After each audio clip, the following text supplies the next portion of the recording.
Aruna adjusted the faded scarf around her shoulders, smoothing out the wrinkles as if they were marks of wisdom rather than age. She had chosen the simplest cotton sari she owned, its colors muted, almost unremarkable, because she needed them to see her as what she was pretending to be: poor, gentle, and harmless. Her son had spoken of his wife's family often, painting them as refined, polished, and untouchably wealthy. Aruna had listened quietly, a small, polite smile playing on her lips, all the while noting every detail. The house she entered was a palace in miniature. Polished marble floors gleamed under crystal chandeliers, and the faint scent of exotic perfumes hung in the air, mingling with the subtle aroma of freshly baked delicacies. Aruna's steps were slow and careful, not from fear, but from calculation. She let her gaze fall humbly, her hands folded as she offered a shy nod to the people who stood near the entrance. "Mother, this is your home now," her daughter-in-law Sanya said with a smile that didn't quite reach her eyes. Aruna inclined her head, murmuring, "Thank you for having me," in a soft voice almost hesitant, as if she were stepping into a world far above her own. Sanya's parents, the formidable Mr. and Mrs. Mehra, observed her with polite curiosity. Aruna felt their scrutiny, the way their eyes flickered with subtle disdain at the simplicity of her sari, the calluses on her hands, the faint scent of jasmine soap instead of expensive perfume. Yet she bowed, lowered her gaze, and spoke in gentle tones, never once betraying irritation or discomfort. They offered her tea, and she accepted, sipping carefully, listening more than speaking. Every word Sanya's mother uttered, every gesture, every casual comment about wealth and status, Aruna memorized. She noted the arrogance in their laughter, the imperious tilt of Mr. Mehra's head, and the subtle way Sanya tried to showcase her own perfect family. "Where did you learn to cook like this?" Sanya asked innocently. "I mean, it's very simple, isn't it?" Her voice carried a hidden edge meant to belittle without seeming so. Aruna smiled, a soft, knowing smile that suggested humility but carried an undertone of patience. "I learned a little from my mother," she replied, her tone modest. She said no more, letting her words hang in the air like a silent challenge, unnoticed. Throughout the evening, Aruna acted as she had planned, naive, modest, and almost fragile.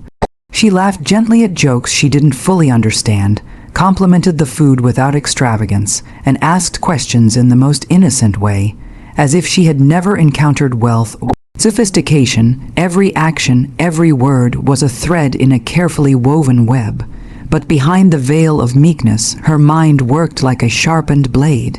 She noticed the way the servants flinched at minor comments, the discreet but deliberate ways Sanya's family controlled the household, and the quiet fear beneath their polished smiles.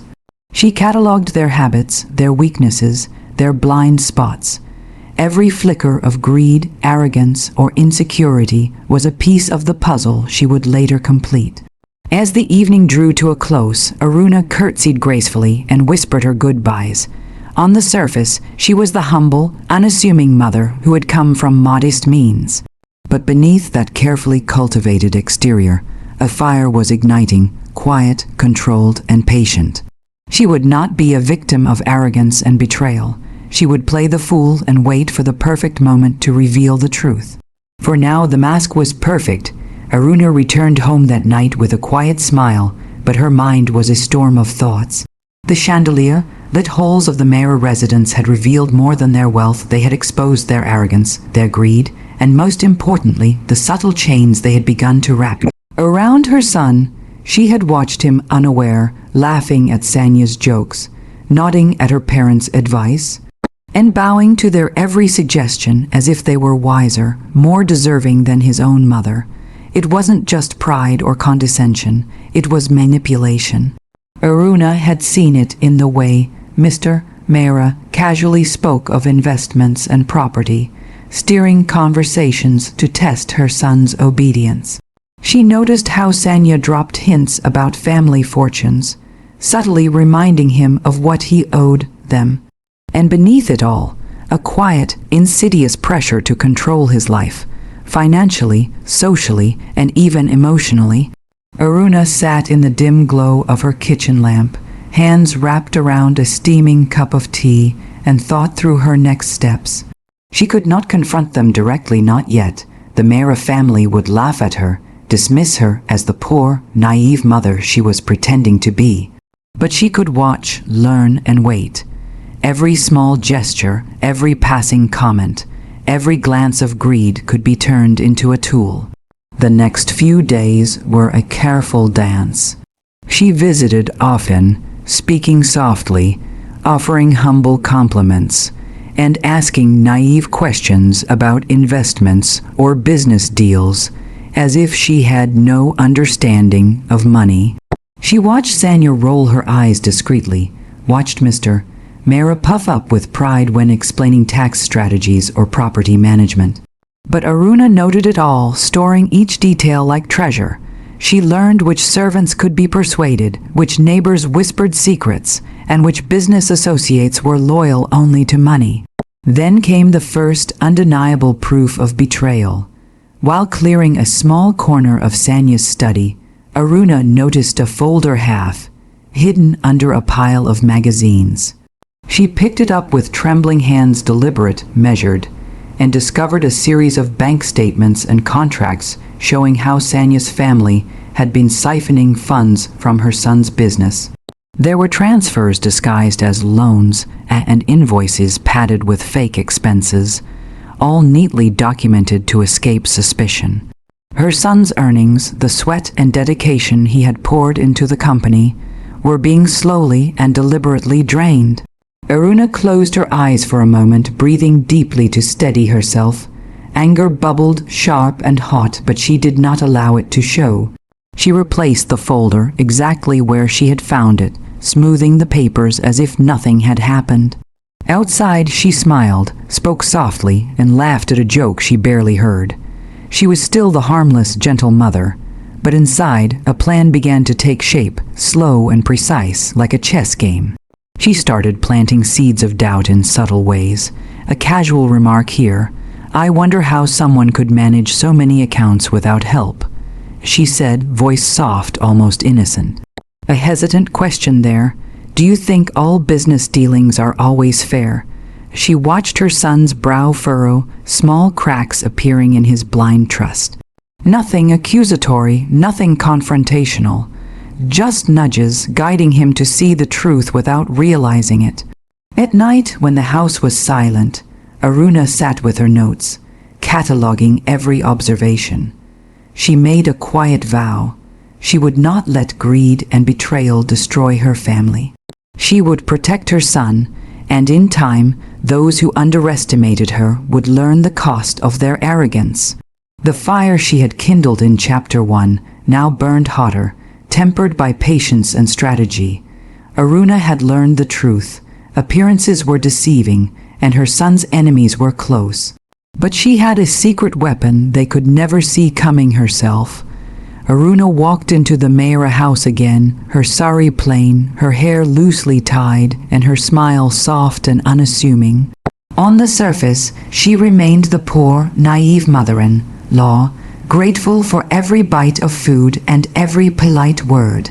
But beneath that gentle exterior, a storm was quietly taking shape, a storm built on patience, cunning, and a deep desire for justice.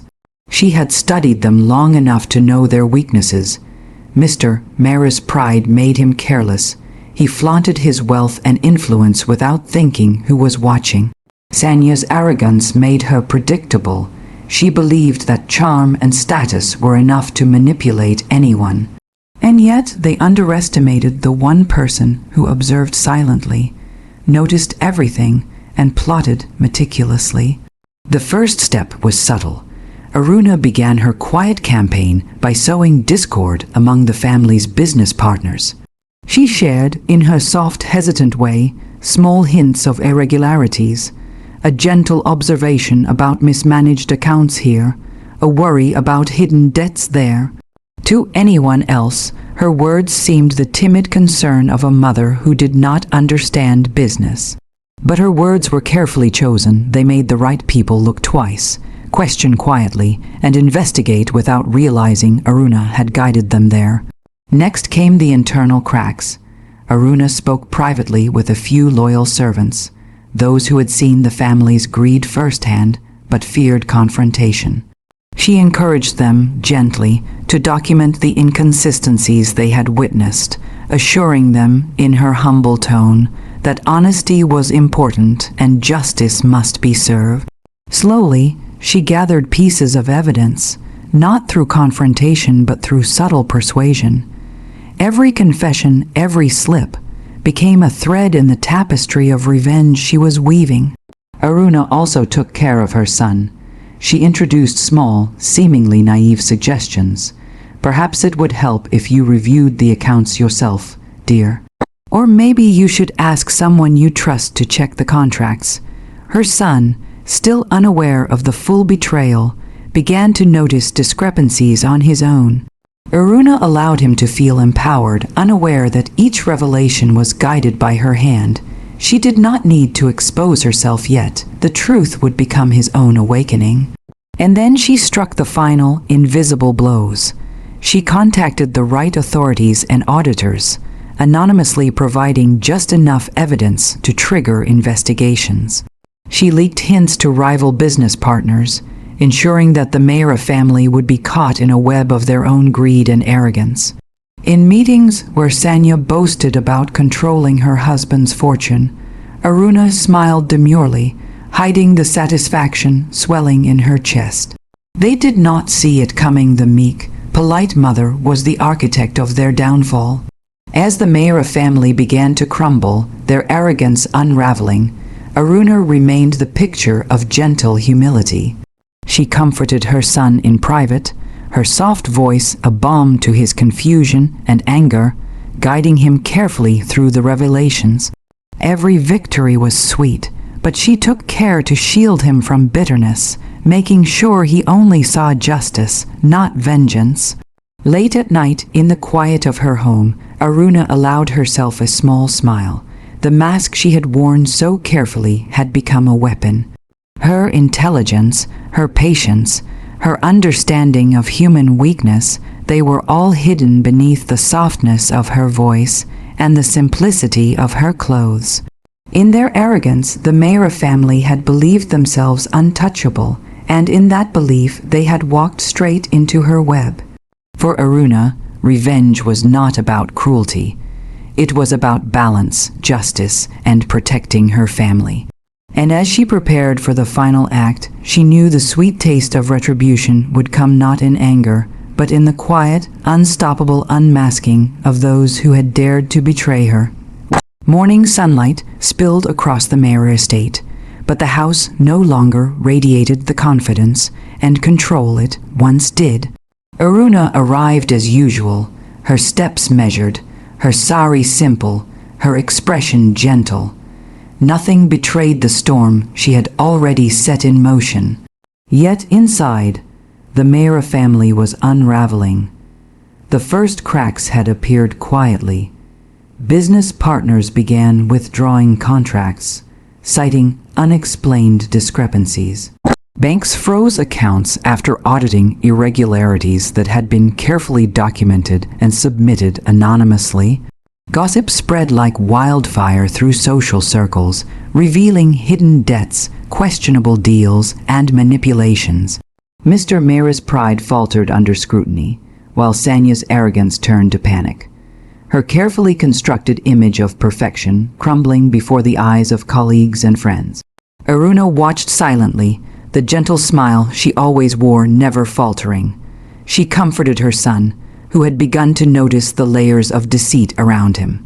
"I'm here for you," she said softly, holding his hand. "Don't worry, truth always finds a way." And indeed, the truth had been quietly working, guided by her invisible hand. The final reveal came at a family gathering. the very gathering where Aruna had first worn her mask of humility. The Mehra family had called together their peers, intending to salvage their reputation, but it only accelerated the collapse. Auditors, lawyers, and even distant business partners presented evidence of fraud, mismanagement, and manipulation. Every paper, every testimony, every carefully planted piece of proof pointed back to their greed and betrayal. Sanya's face drained of color as she realized how thoroughly she had been outmaneuvered. Mr. Mehra's arrogance cracked under the weight of undeniable facts. They looked at Aruna, still calm, still seemingly naive, and confusion flickered in their eyes. How could you have known all this, Mr. Mehra stammered, his voice betraying panic. Aruna smiled softly, almost sadly. I didn't need to know everything, she said quietly. I only needed to watch. Sometimes, when people reveal themselves through arrogance and deceit, the truth becomes obvious even to a child. Her son stepped forward, realization dawning. He looked at his mother, his eyes wide with a mixture of awe and regret. I never understood. He whispered, voice thick. All this time you were guiding me. Aruna placed her hand gently on his shoulder. I only wanted to protect you, she said, and to show that underestimating someone because of their appearance or background can be dangerous. The Mehra family, now stripped of their wealth, credibility, and influence, could do nothing but watch as their empire crumbled. They had treated Aruna as weak, naive, and incapable, but it was precisely that underestimation that had been their undoing. Every action she had taken had been invisible, careful, patient, and devastatingly effective. Her son, finally understanding the depth of her wisdom and love, embraced her. I was blind, he admitted, tears slipping down his cheeks. I never realized how strong you were, how clever, how much you protected me. Aruna hugged him back, feeling a bittersweet satisfaction. Justice had been served, yet the journey had left scars.